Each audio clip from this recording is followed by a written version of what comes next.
Bonjour et bienvenue sur la chaîne Citoyen Lucide. Nous sommes aujourd'hui vendredi le 12 mai 2023. Donc aujourd'hui, c'est une petite émission spéciale. Alors, on démarre ça maintenant. Alors, très grosse nouvelle au niveau des plateformes de réseaux sociaux. Hier soir, déjà, le bruit circulait que Elon Musk avait trouvé la nouvelle Big Boss de Twitter. Donc, nous avons ici un tweet là, de Texas Lindsay qui nous annonce là, que la nouvelle boss serait Linda Yaccarino. Donc, hier soir, c'était pas encore confirmé. Fait que là, déjà, les bruits ont commencé à circuler pas mal. Il y a des gens qui se sont informés sur elle. Tout ça pour apprendre qu'elle était en fait là une des... en tout cas, une des hauts placés au Forum économique mondial et puis qu'elle travaillait aussi là au niveau des publicités là pour NBC Universal, qui est en fait là, une espèce de média mainstream aux États-Unis. Alors, déjà en partant, ça partait pas bien. Moi, j'ai vu ça passer hier soir, fait que là, j'ai commencé tout de suite à être assez inquiet parce que, voyez-vous, justement, hier, tu sais, je vous ai fait là pas une revue de l'actualité, mais en tout cas, bref, j'ai beaucoup utilisé mon compte Twitter, puis je vous ai comme incité aussi à vous prendre un compte Twitter parce que, bon, tu sais, je le sais probablement que que vous êtes déjà sur d'autres plateformes de réseaux sociaux, mais, tu sais, en tout cas, probablement la plus importante plateforme, en fait, c'est vraiment Twitter. Fait que là, hier, j'ai comme fait, ouais, là, il y en a une gang qui seront pas vraiment contents de ce que j'ai, en tout cas. Fait que, on va regarder un petit peu les affaires que j'ai trouvées sur elle. Donc, déjà en partant, hier, j'ai pu voir qu'elle avait un compte Twitter. Puis là, il y a des gens qui faisaient remarquer, puis voyez-vous, ça date déjà quand même d'hier. Moi, quand j'ai posté ça, c'était, voyez-vous, il y a de ça quasiment une journée. Puis elle avait seulement 15 000 abonnés sur Twitter. Donc, c'était une femme qui était très peu connue, qui interagissait pas nécessairement beaucoup sur la plateforme OK non plus. Puis là, ben, j'imagine probablement qu'en date de tout de suite, là, elle a déjà beaucoup plus d'abonnés parce que bon, on va y venir un petit peu. Donc, il y a déjà certaines rumeurs qui avaient circulé comme quoi qu'Elon Musk puis elle avaient comme une certaine relation.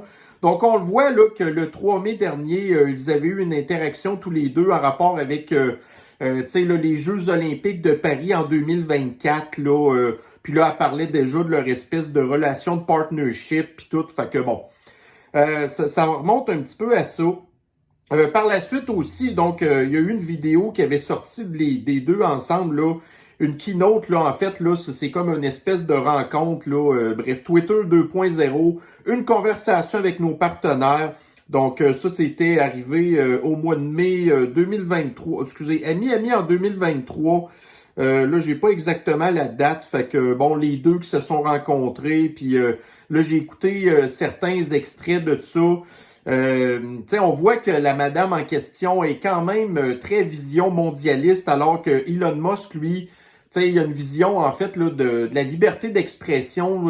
Entre autres, se sont pas trop entendus là-dessus. Elle a dit, en fait, que c'est important que les personnes qui font de la publicité sur une plateforme puissent avoir un certain poids sur une certaine influence aussi sur le réseau social, alors que Elon Musk lui disait non, si c'est pour influencer la liberté d'expression, en tout cas, on voit qu'il y avait une vision complètement différente tous les deux, là.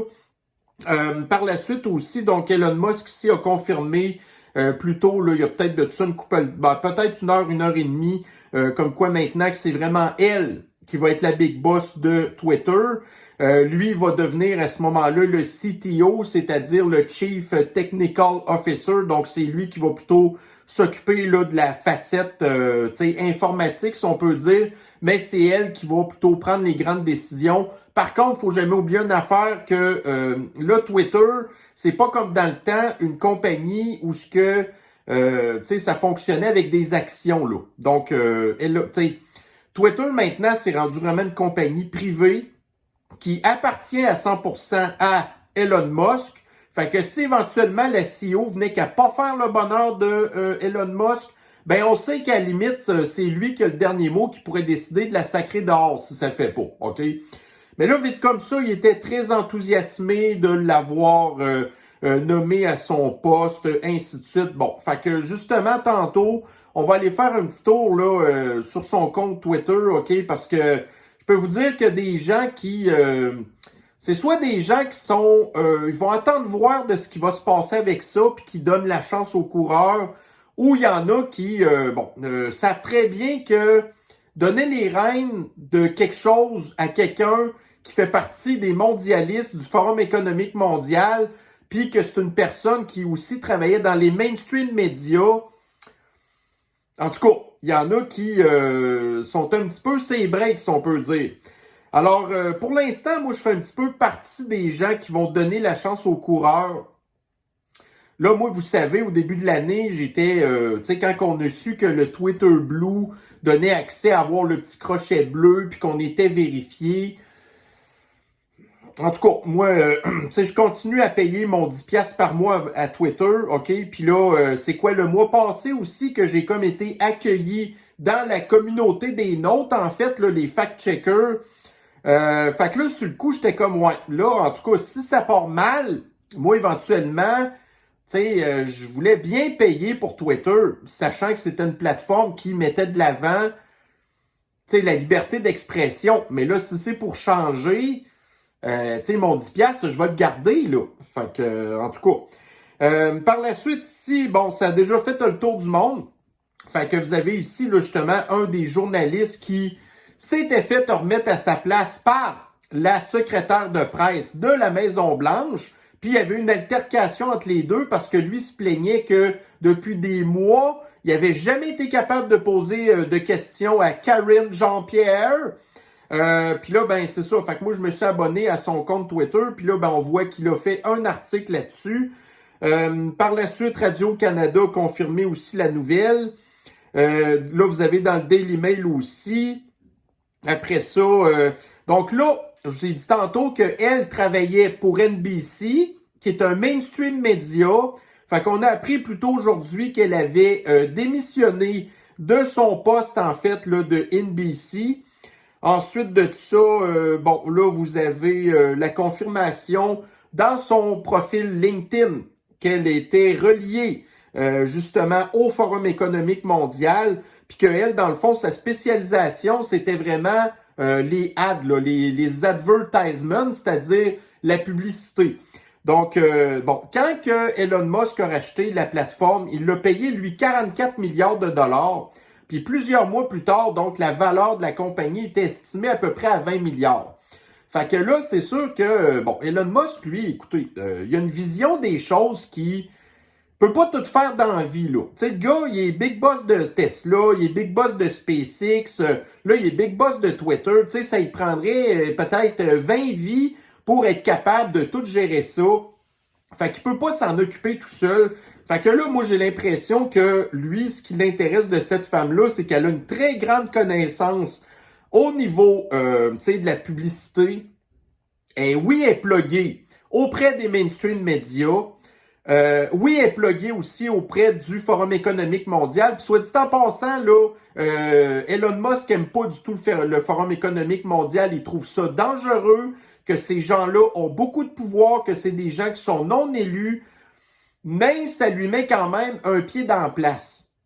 Là, le problème qui se passait avec le fait qu'Elon Musk était à la tête d'une des plateformes de réseaux sociaux les plus puissantes au monde, c'est que c'est pas un gars, justement, qui fait partie des mondialistes. Il n'y avait pas vraiment de connexion auprès des mondialistes. Puis là, on voit que de plus en plus, il s'enligne qu'il va y avoir de la censure là-dessus. Fait que si on prend, entre autres, par exemple, l'Union européenne et certains pays comme l'Allemagne, qui, depuis un bout de temps, surveille beaucoup qu'est-ce qui se passe auprès de Twitter, puis s'il était prêt à faire de la réglementation extrêmement sévère pour contrôler le contenu de Twitter en tout cas, dans l'Union européenne, ben là, s'il y a une des leurs, une mondialiste, qui donne un semblant de « on a mis les pieds dans la place de Twitter », là, les mondialistes vont peut-être un petit peu mal pris, parce qu'il y a une des leurs à la tête de Twitter, puis ça pourrait peut-être soit les sécuriser ou soit faire que ça va être un petit peu difficile pour eux de vouloir trop régulariser Twitter parce que, bon, fait que voyez-vous, c'est un petit peu dans la position qu'on est présentement. Puis il y a ici aussi un Max Berger qui a été épluché les abonnements de la Linda en question, OK? Puis je peux vous confirmer que c'est vrai parce que j'ai été moi-même aussi vérifié. Là, elle avait plus que 1500 abonnements, puis je les ai toutes déroulés pour voir si c'était vrai. Donc, on voit ici que dans les personnes qu'elle suit, elle, OK? Puis, y en a qui remontaient à loin, là. Donc, tu sais, vos abonnements sont toujours chronologiquement enregistrés.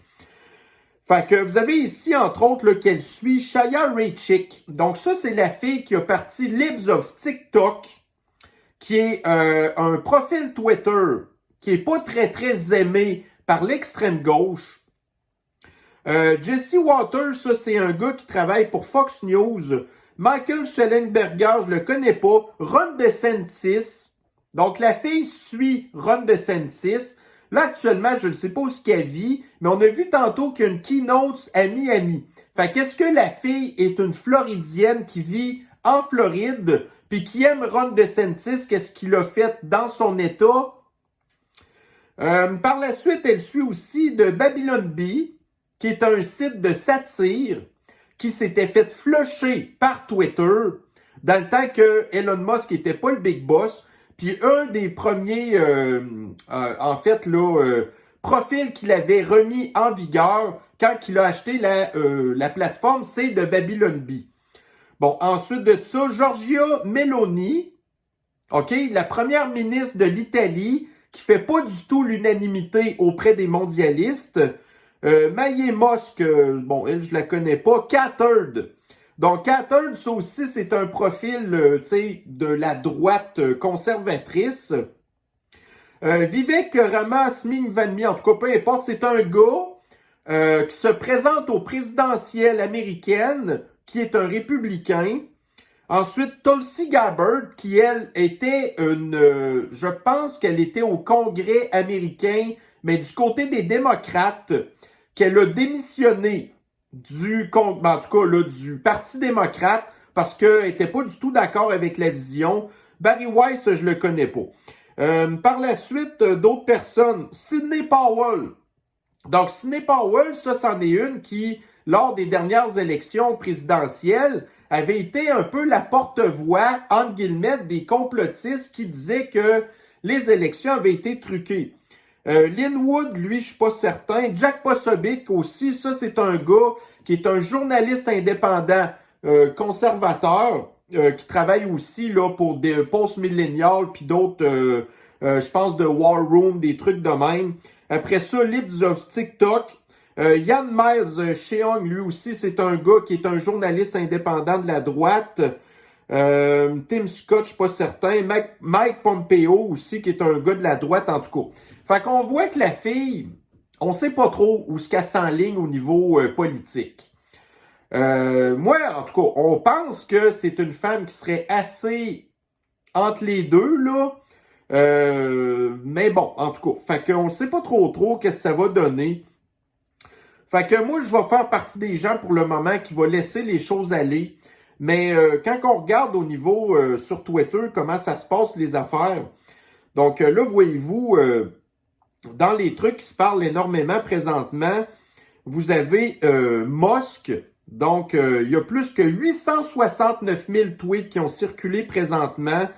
Puis là, ben justement, vous avez Elon Musk ici, bon, Twitter qui annonce laisser le poste là, de Big Boss là, à une femme patati patata. Fait qu'on va aller regarder un petit peu là, qu'est-ce qui se parle présentement à ce niveau-là. Donc, voyez-vous, Catard, OK?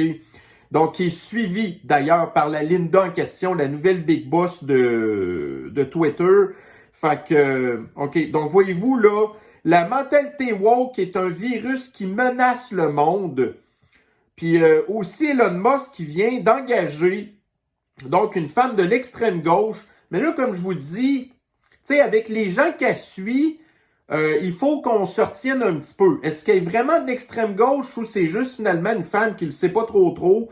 En tout cas, fait que là, il dit Twitter 2.0 a été le fun pour le temps que ça a duré. Il dit, préparez-vous à ce que ça va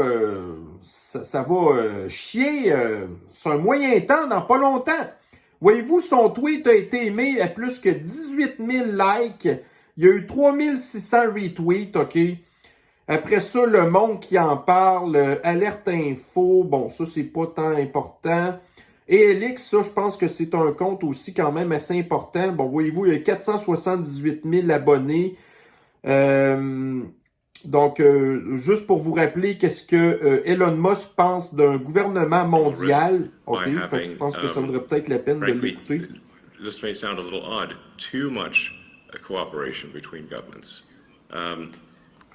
Donc, Elon Musk, là, il est contre, en fait, l'idée d'un gouvernement mondial puis des sommets des gouvernements, en fait, du Forum économique mondial, puis que ça pourrait mener finalement...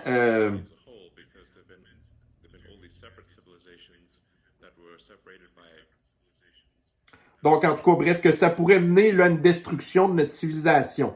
Fait que, bref, là, de donner les rênes à une fille qui fait partie du Forum économique mondial, c'est un petit peu contradictoire. Vous avez ici dans le disclose.tv, bon, fait que, en tout cas, donc une conversation qu'elle avait eue avec Elon Musk. Ici, Dr Anastasia Maria Loupis, qui est pas du tout une fan de la décision de Musk. Peter Sweden, qui est un gars que je suis aussi, là, qui est un Suédois, OK, d'origine, qui se demande comment ça que Musk a engagé cette femme-là. Après ça, End Wokeness. Tu sais, c'est tous des comptes importants, là. End Wokeness, là, voyez-vous, ça a 1 100 000 abonnés, là, tu sais. Par la suite, Tyler Hagen, je connais pas. Crypto Donuts, je connais pas. Bon, Brian Krasenstein, ça, c'en est un qui fait partie de l'extrême gauche, qui s'est pas mal réjoui, en fait, là, de la nomination bon, fait que, tu sais, voyez-vous, l'extrême gauche se réjouit de ça. Ça, c'est pas nécessairement bon signe. Radio-Canada, CNews, Disclose.tv, Libération. Bon, fait que là, voyez-vous, la nouvelle a pas mal fait le tour ici. Truth Seeker, 131 000 abonnés. Bon. Ensuite de ça, on va aller voir directement sur le compte d'Elon Musk, en fait, là. Parce que là, c'est comme son dernier post qu'il a fait. En tout cas, un de ses derniers posts qu'il a fait. Donc, je suis excité en tout cas, de souhaiter la bienvenue à Linda Yaccarino, la big boss de Twitter, patati patata. Bon, voyez-vous, là, le post a été liké quasiment 100 000 fois. Il a été retweeté 19 000 fois. Il y a déjà 27 000 commentaires qui, je vous dirais, bon, sont pas exactement... pourquoi est-ce que vous voudriez de cette personne-là dans cette compagnie, tu sais, Dave Suddenly, 382 000 abonnés. Ensuite de ça, Dr. Ellie David aussi. Sérieusement, OK, Liz Churchill qui est pas contente. Carmine Sabia, je le connais pas. Bon, voyez-vous, là, il y a ici Yann Miles Cheong, je vous en ai parlé tantôt. Ça, c'est un gars de la droite qui est très anti-mondialiste, qui, il y a un gars, il disait, OK, en fait, le retour là, au shadow ban des conservateurs. Puis là, Yann Miles Cheong, qui laisse la chance aux coureurs, dit, ça ne devrait pas arriver. On verra bien. Billboard Chris, qui... en tout cas, est un petit peu sceptique, de Rabbit Hole aussi. Fait que voyez-vous, là, la plupart des gens de la droite sont vraiment pas du tout contents de ça. Fait qu'écoutez, puis ça en plus, c'est tous des gens qui ont un crochet bleu, là, qui, pour la plupart, payent leurs 10$ par mois à Twitter, OK? Fait que c'est vraiment énorme, cette nouvelle-là, qu'on a pu voir aujourd'hui. Si on regarde là au niveau peut-être des nouvelles, mettons si je regarde dans mon algorithme, ça n'a pas l'air de se parler tant que ça. Ouais, va chier toi le poudré là. Ouais, fait que tu sais, voyez-vous là, Elijah Schaefer qui dit, bon, la nouvelle boss suit Tucker Carlson, Ben Shapiro, Wikileaks, Dan Bongino,